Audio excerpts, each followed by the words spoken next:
Hello everybody, hope you're all having a great day. So I wanted to pop on here today. A lot of you have requested that I continue to do these talks because apparently it's soothing and you guys enjoy it. So I'm going to listen to you guys and I'm going to start talking.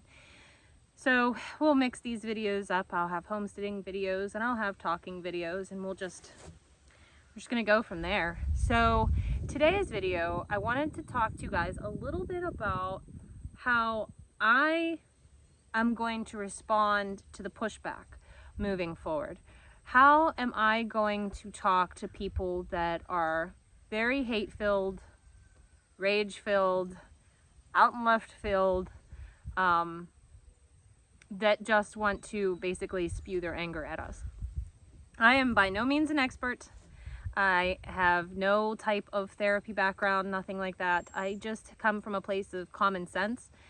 A little bit about my past, I was always raised to be extremely respectful of people. I was raised to respect my elders, to hold doors open, for elderly, to just be caring and genuinely just try to be a decent human being, no matter what that looks like. And my grandmother always raised me to kill people with kindness. And I remember growing up in high school that I would I was bullied quite a bit in high school. And of course, when you're younger, you respond with negativity, but a lot of times I did try to take the high moral ground, and on those days that I took the higher moral ground, I knew that I felt better about myself. And so as an adult, I noticed that when I engage in online battles, I get anxious and I feel pent up energy and I feel angry and I just want to go through the computer and give somebody a knuckle sandwich, And then on days that I decide to take the higher road and keep it short, keep my points short, and just kind of like end on a firm but kind note, I feel a lot better about myself. So what does that look like in today's landscape? Everything is very divisive. There's not one thing that you can say that somebody's not going to have pushback to, but especially right now when we go out into the world and we say that we are for Donald Trump and we are voting Republican. And I'll come back to that note. For example, my husband today, he's a plumber. He went to a woman's house to do a job, and he had his MAGA hat on. And she said that she wished that the shooter's aim had been better. And my husband said, we were there with my family. We could have easily been shot in the process. That's not something I wanted my kids to experience. She said, well, I guess that's your fault for being there. He promptly picked up his tools and told her to find a new plumber and walked out of the house. I think he actually said a few more colorful words to her, but that was the gist of it. And she, of course, changed her tune and was trying to chase him out of the house, but it was too late. He wasn't going back. So now she's left to find somebody new. And I'm talking about, these are the types of things that we need to consider. How do we respond? Because moving forward, moving into November and past November, if Donald Trump wins this election, we're in for some real roller coaster rides, guys. This is not going to just be over. I think we all know that by now. I think we all know that this could only end in a lot worse situations before it heals and gets better. But in the interim, I think that we need to respond in a way like I have been trying the past 48 hours when somebody comes across nasty. In a place of, who hurt you so bad? Who hurt you and why do you feel this way? And I've told a few people, instead of using your negative energy to try to bring us down, take your energy and do something good for your own party to put yourselves in a better light. people don't know how to respond to that. And a lot of them don't have anything really great to say about their own party. The fact of the matter is, the government landscape in and of itself is a mess. And for the most part, they are two wings of the same bird. For the most part, they're all in it together. But there are a few, like our Donald Trump, who I feel stand out from the political landscape. They haven't come from a history of politics, and they truly do love this country, and they want the best for its citizens. And so when we face this opposition, we really need to think about how do we respond in a way that still shows us in a good light, at least in our opinion, right? We don't want to be the nasty ones. We want to be the welcoming ones. We want to be the people that they can't say anything bad about because we've never done anything but be kind. Now, I'm not saying be a doormat. Of course not. We're not going to be a doormat. We're not going to lie down and let people kick us. But we just need to reflect and see, what does this look like moving forward? How do we respond to people? I don't have all the answers. I'm just trying to do my best and use my past experience to guide me forward in this. But I think it's best when we take the high ground, because then there's nothing that they can say back, you know? We've been courteous. I also think it's important to try to get most of the facts that we can. Do our homework and our research on these people so that we know what we're representing and what we're talking about. And also, in doing our research, we can start to find some of these rhinos that are here and get them out, because we don't want them either. We don't want to just vote for an R, you know. I find it amazing and awesome how many people were center left, and they're here now. You guys are here on my channel, and we want to welcome those people with open arms. We don't want to make anybody feel ostracized, but there's no room for extremism on either side, you know. So we have to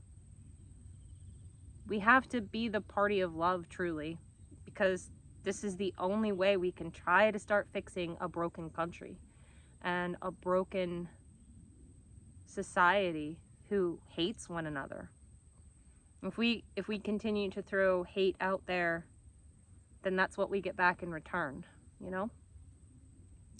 I do want to say on this subject, I saw a video that was leaked of Robert F. Kennedy. I like RFK. I don't say that I trust him completely, and there's some things that he has that I'm not on board with. But when he started coming on to this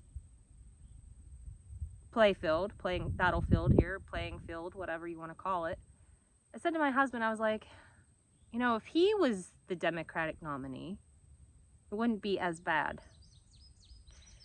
Well, we see a video that was leaked, and he was talking to our Donald Trump, and it seems as though they might be able to go hand in hand and move forward in a team, as far as I think there may be a position for RFK in Donald Trump's cabinet.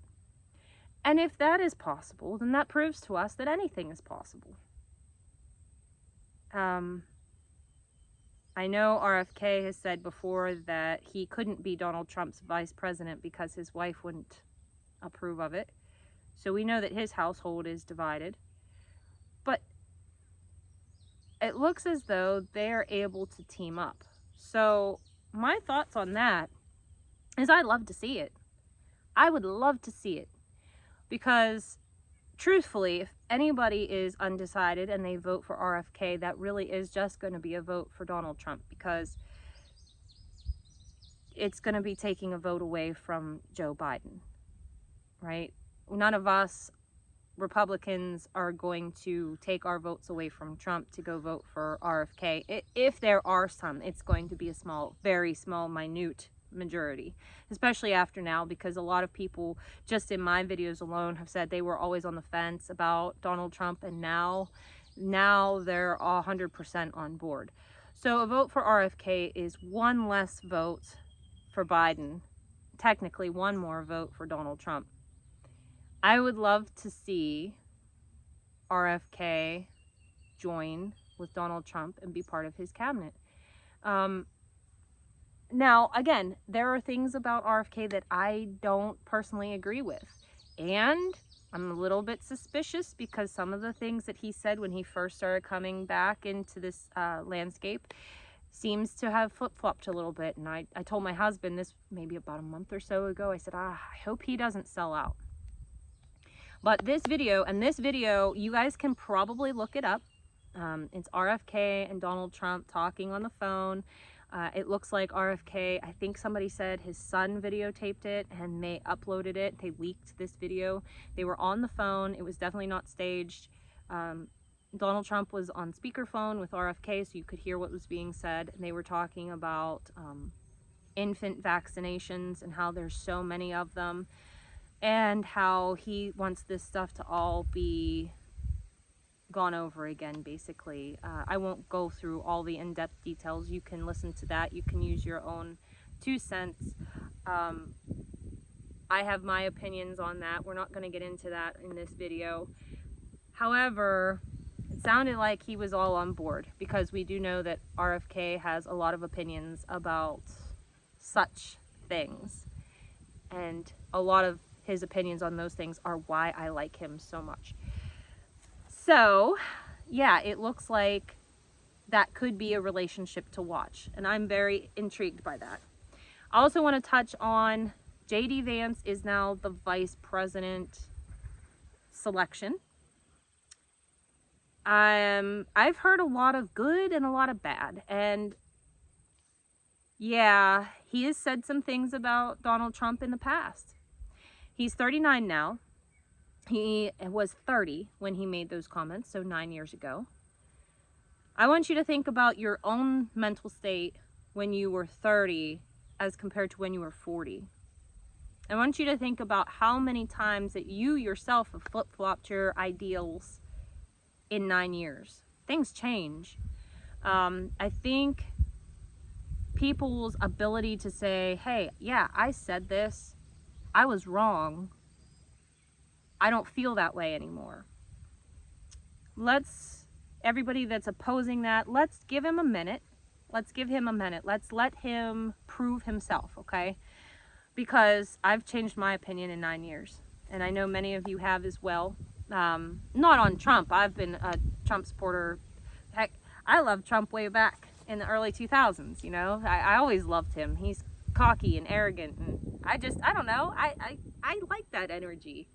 So I always liked Donald Trump, but some people here, right here on this video, said, I never voted for him before, but I am this time, you know? So obviously our opinions can change. I understand that JD Vance and his wife worked at the same law firm as Barack Obama. There's some unusual activity as far as his wife's information being scrubbed from the law firm that she just quit right before he was selected as the VP nominee. And I can't remember what college, whatever, it had something to do with college and schooling that she accepted. It technically was money from the Gates Foundation. So all of this is something to watch. But I'm going to tell you right now, as of this moment now, until things change, I personally like the JD Vance choice. I like JD Vance because he is a veteran, and veterans mean so very much to this country, and that speaks to a large group of people. I like JD Vance because he's young. He's 39. That speaks to a large majority of people.